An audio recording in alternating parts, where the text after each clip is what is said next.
Y bien, estamos ahora con Felipe Ortiz de Ceballos, acá en Paracas, en la sede del CADE número 50 años que cumple el CADE. Felipe, ¿qué tal? Buenas noches. ¿Cómo estás? Buenas noches, Jaime. ¿Cómo estás? Bueno, ahora se ha hecho un recuento, ¿no? Precisamente los últimos 50 años, década por década. Y sorprende en realidad todo lo que hemos avanzado, sabiendo venido de donde hemos venido, ¿no? Probablemente eso es la reacción a lo mal que estuvimos, ¿no? Sí, en pues. muchos casos, lo hondo de la crisis a veces genera esa capacidad de respuesta y de unión hacia a un objetivo concreto, como fue parar la inflación, combatir el terrorismo y tema que se habló del Tratado de Libre Comercio. Es decir, creo que otros países no tuvieron esa crisis tan grande y por lo tanto se mantuvieron más flotando, ¿no? Sí, pues en ese sentido nos hizo un gran bien el primer Alan García.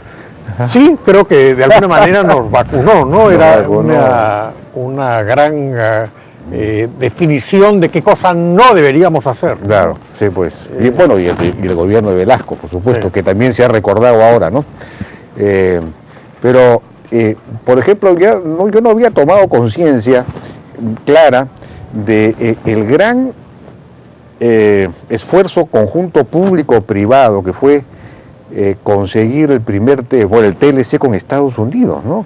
Que fue un gran esfuerzo de concertación privada, primero público-privada, para definir las posiciones y para convencer a la propia opinión pública, que al principio era reacia, sí, y acaban de recordar que terminó en un 70% de aprobación al TLC con Estados Unidos. Sí. Fue un gran esfuerzo público-privado que después que no tenía precedentes y que después no se ha repetido, ¿no? No se ha repetido. Creo que de repente nos faltan esas grandes ideas fuerza, que probablemente hay muchos posibles objetivos en la agenda nacional, ¿no? El uso adecuado del agua, muchas ideas fuerza que pudieran generar esa misma energía en positivo, ¿no? Y que claro, ahora podría ser ¿cómo ves tú este momento, digamos? ¿Podría ser el momento para una especie de gran colaboración público-privada? Lo ha propuesto la CONFIEP la vez pasada en un comunicado, el gobierno no le ha hecho mucho caso. Ellos planteaban una suerte de gran colaboración público-privada en varios sectores, incluyendo interior, educación, salud, es decir, no solamente pues proinversión, por decirlo así. Entonces, ¿tú ves eso posible, interesante? ¿Es algo que debería hacerse? Debería hacerse. Ahora, sí se nota en el gobierno, en el presidente, probablemente una cierta como desconfianza o inseguridad para avanzar en esos campos, ¿no? Pero ya se ha normado este tema de obras por impuestos, las asociaciones públicas privadas ya se han reglamentado. Entonces sí, yo sí creo que el año 2014 vamos a ver un avance en esa necesaria colaboración. Ha sido uno de los problemas más complejos en el Perú, ¿no? O sea, por algún tema de polarización o de el burócrata o el funcionario público creyendo que el sector privado solamente viene por una prebenda, por algún beneficio, y a su vez el sector privado creyendo que los burócratas todos son gente que no sirve sino para poner controles, ¿no? Esta necesidad de ir por encima de la agenda particular y tratar de buscar un acuerdo más amplio siempre ha sido bien elusivo en el Perú, ¿no? Probablemente en Chile y en Colombia, que son los países con los que nos deberíamos empezar a medir, es más fluida, probablemente porque tienen una institucionalidad política, una institucionalidad empresarial también más firme, ¿no? O sea, claro, la CADE tiene 51 años, pero, por ejemplo, Confier tiene menos, ahora está en un proceso como de reorganización, hay dificultad para establecer ese marco institucional para que esa colaboración progrese, ¿no?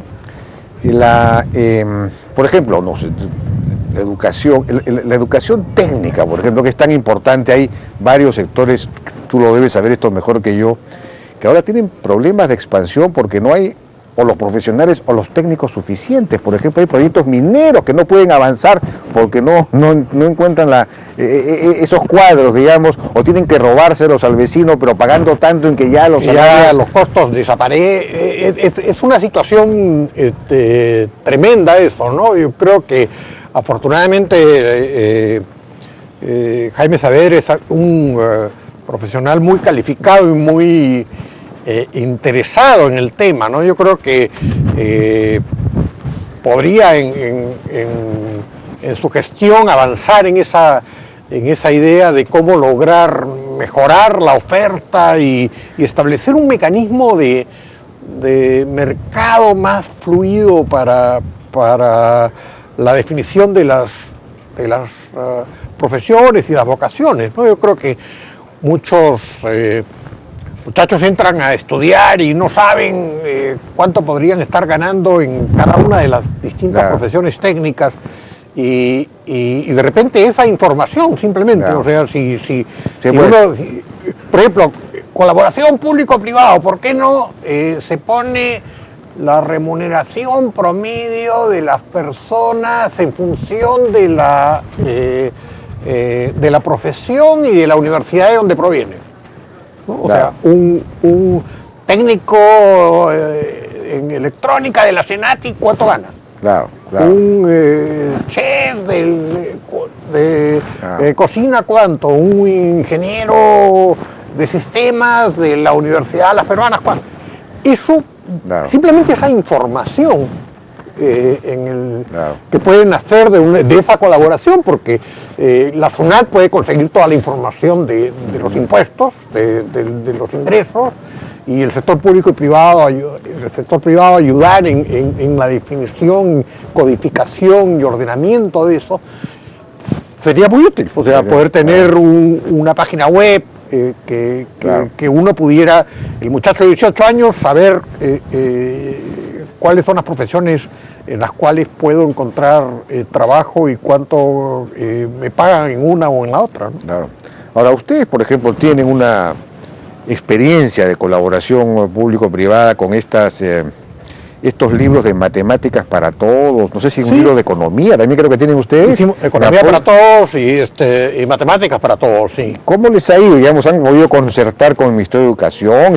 ¿Eso fluye a través del sistema público o no? Es complicado, complejo, pero claro, ya uno se demora en generar esa credibilidad y superar esa desconfianza, y entonces, pero claro, al comienzo es una resistencia muy grande, ¿no?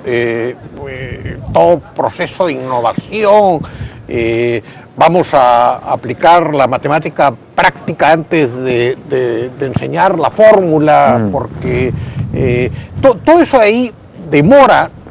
Yo creo que mientras más pequeñas luces se vayan prendiendo, sirve para que se genere una dinámica, ¿no? Yo sí creo que esta idea de colaboración público-privado debería ser uno de los factores importantes en los próximos años.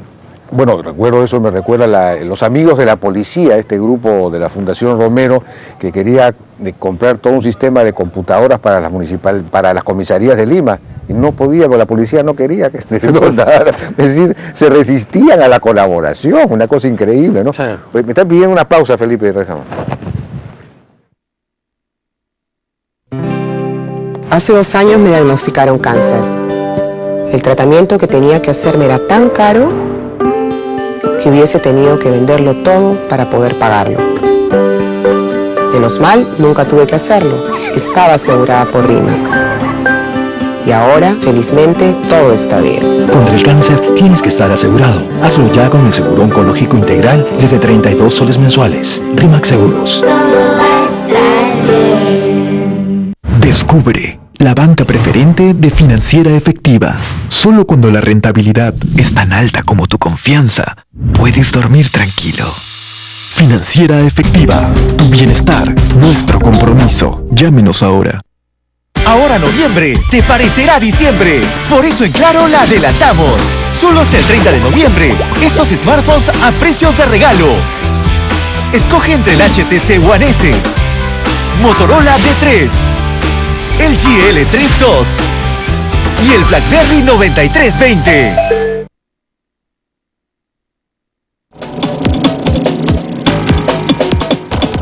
Seguimos conversando entonces con Felipe Ortiz de Ceballos, el fundador del Grupo Apoyo.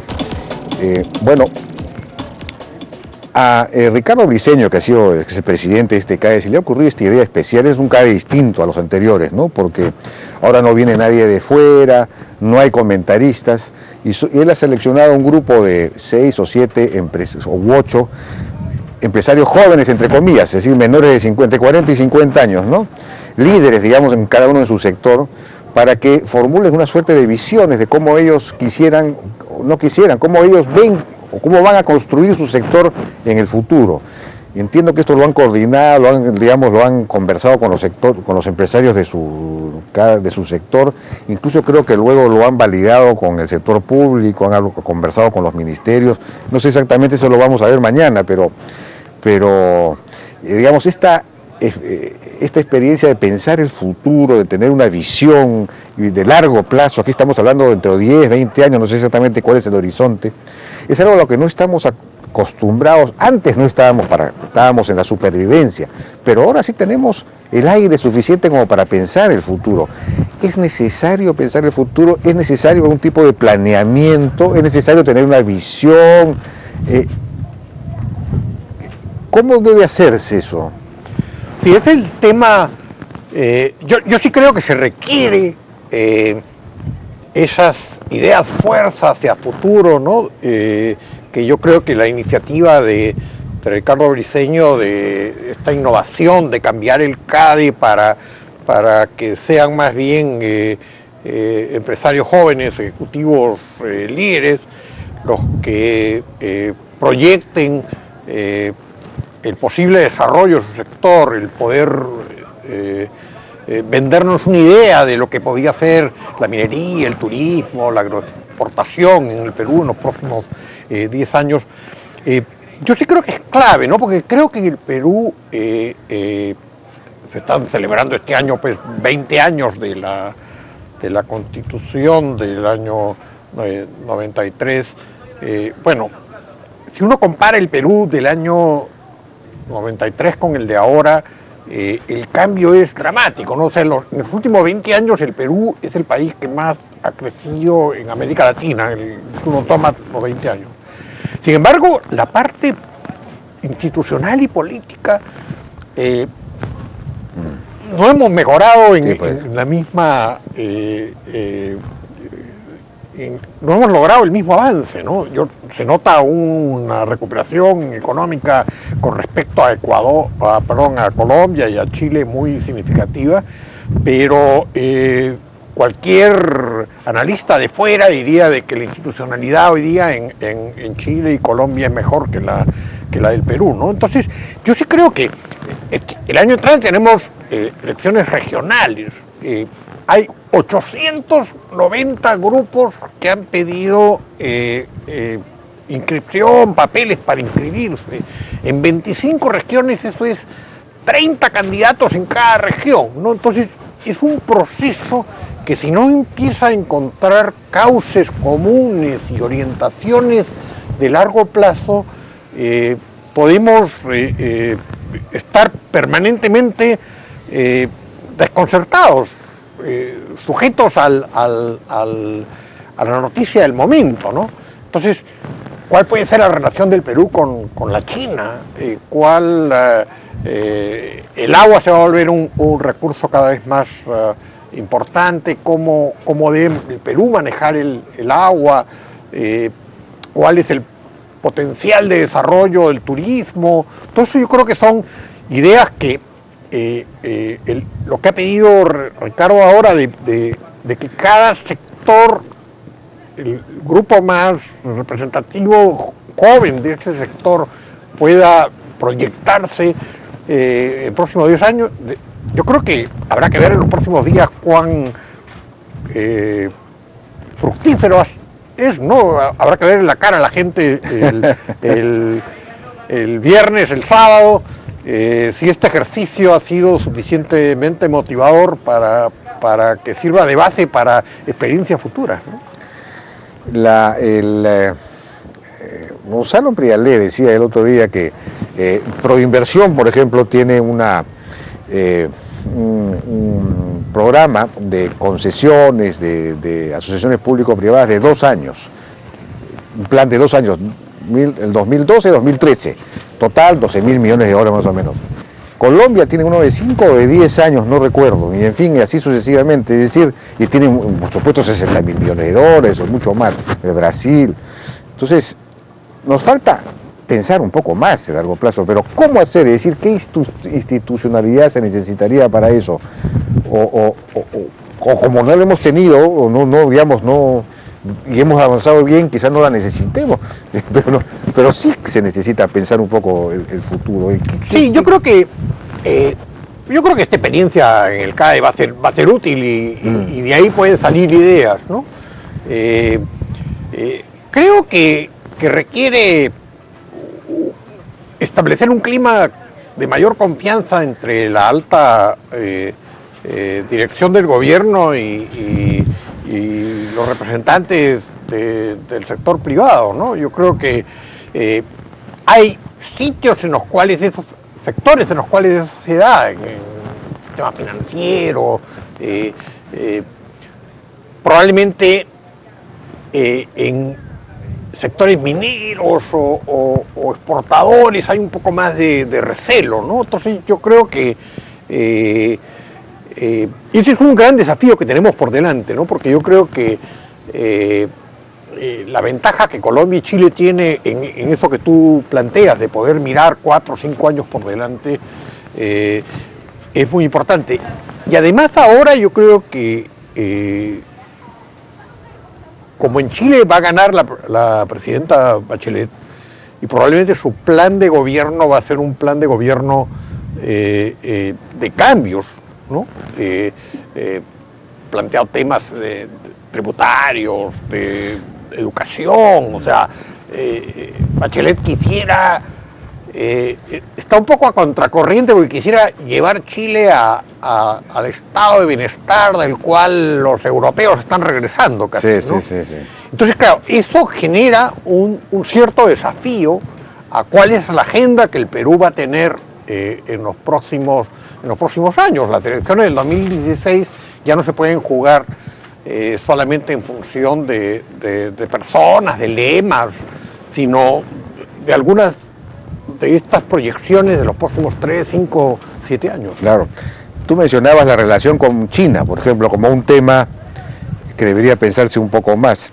Y efectivamente, porque los chinos están comprando una porción importante de los recursos naturales del Perú, pues, ¿no? Y en toda la región, América Latina. Toda la región. O sea, yo creo que, por ejemplo, Ecuador sobrevive en términos de balanza de pagos por préstamos que les hace China, ¿no? Hipoteca su petróleo futuro, lo mismo que Venezuela. Claro, lo mismo, ¿no? Entonces, yo creo que esta idea de entender la relación China-Latinoamérica vis-a-vis la relación en la región y con Estados Unidos, son ejercicios que uno tiene que hacerse, ¿no? Claro. ¿Qué espacios se encuentran? Al final puede ser un grupo de amigos que discute el tema en una tertulia o algo ya más institucional, pero debemos pensar más en largo plazo ese tipo Deberíamos tener de equipos dinámicas. que estén pensando estas cosas. El otro día José Sam, por ejemplo, de Sam Corp, que es el que maneja Sino-Latam, esta especie de foro chino-latinoamericano, él sostiene que dado que efectivamente la China está incursionando cada vez más, ahora tienen el 20% de la pesca, tienen no sé qué porcentaje importante de la minería, porque es todo lo que van a comprar las bambas, tiene Toromocho, han encontrado al petróleo, el Petrobras les ha vendido, en fin, están muy metidos en un... Entonces, si no él decía, el Perú debería aprovechar que tiene un estatus de alianza estratégica con la China, creo que son 4 niveles, el Perú está en el nivel más alto de relación, pero el Perú no lo ha aprovechado, no lo ha potenciado. Entonces, eso significaría ponerse de acuerdo, decía él, con la China, por ejemplo, en un plan de para cerrar la brecha de infraestructura en 10 años. ¿Qué puede pedir a los chinos que cierren la brecha? Un poco, no sé, un poco, digamos, suena un poco demasiado fácil, ¿no? Pero, sí, pero yo sí creo que hay una tarea enorme ahí, ¿no? Yo participé en la discusión política de esa reunión, ¿no? Sí. Y es un tema pues fascinante porque China, el nuevo gobierno va a estar ahí por 10 años, ¿no? Yo creo que los chinos ya acordaron que los gobiernos serán de 10 años porque Mao gobernó demasiado y le vino una cierta locura, ¿no? Y por lo tanto, el nuevo plan chino y las reformas que son bien pro mercado en la parte económica, bien restrictivas en la parte política, ¿no? Pero en la parte de mercado, cuando uno lee el documento chino, habla pues de dejar que el mercado regule la actividad en todo lo que lo pueda hacer, ¿no? O sea, hay una decisión de ya reducir la influencia de las empresas estatales, de poder tener un sistema financiero más transparente. Entonces, están haciendo reformas económicas bien importantes, ¿no?